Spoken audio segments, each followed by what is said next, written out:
இல்லையா சாப்பிட்டியா? சாப்பிட்டே. ஆ என்ன பையன் ஓரளவு ஜெயிச்சிட்டாரு.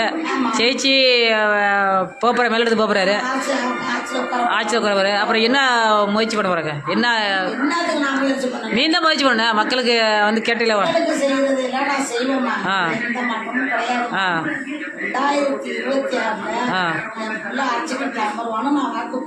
ஆ அந்த வாக்கு இப்ப நிறைவேறிடுச்சு.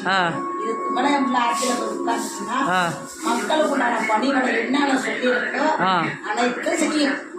அந்த செய்யறதுக்கு அதுக்கு நான் பொறுப்பு செய்யாம போவாது. என்னோட ஒரு கருத்து என்னன்னா, தமிழ்நாட்டுக்கு மாற்றம் வேணும் ஆசைப்பட்டேன். ஏன்னா தமிழ்நாடு கொஞ்சம் கொஞ்சமா குறையுதுன்னு நம்ம சொல்லி கேட்ட மாதிரி ஒரு குரலுக்கு தமிழ்நாட்டு மக்கள் மாற்றம் கொடுத்துருக்கோம். ஒரு பொருள் தான் கொடுத்தா எப்படில வரணும், நீங்க மாற்றம் கொடுங்கன்னு அனைத்து மக்களும் போட்டுடுச்சு. போட்ட அனைத்து மக்களுக்கு எனக்கு நன்றி, வணக்கம், பாராட்டு. நான் இல்லைன்னு சொல்லலை. ஓட்டவர்களுக்கு எல்லாருக்கும் கொஞ்சம் கூட எங்கள் உள்ள தூங்காம ஒட்டாம எல்லா முயற்சி செய்யும். எம்மா கஷ்டம், எம்மா இறந்து, மாற்றத்தை எல்லாம் எதிர்த்து தான் என் பிள்ளை வந்து ஆட்சியில் வருது. அதனால குடும்பத்தை இழந்து, பொண்டாட்டி இழந்து, பிள்ளை இழந்து, கருவூர் பிரச்சனை இல்லை, பொண்ணா ஆட்சியில் உட்காந்துட்டு ஏசி ரூம்ல தூங்கணும். நம்மள ஒண்ணுமே இல்லாம ஏறி ஏறி ஏறி இறங்கிடுச்சு. ஒருத்தர் சோறும் கிடையாது, தண்ணியும் கிடையாது, எதுவுமே நடக்கல. எல்லாமே இழந்துதான் என் பிள்ளை போனுச்சு.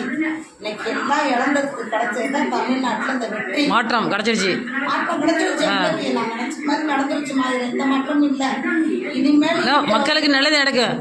இனிமேல் நல்லது நடக்கும். இனிமேல் எந்த காலத்திலையும் என் பிள்ளைங்க தமிழ்நாட்டு அரசியல் விட்டு யாருமே மாற்ற. பெண்களுக்கு பாதுகாப்பு கிடைக்கும். பெண்களுக்கு பாதுகாப்பு கிடைக்கும். பாதுகாப்பு கிடைக்கும். பிள்ளைங்களுக்கு பாதுகாப்பு. அடுத்து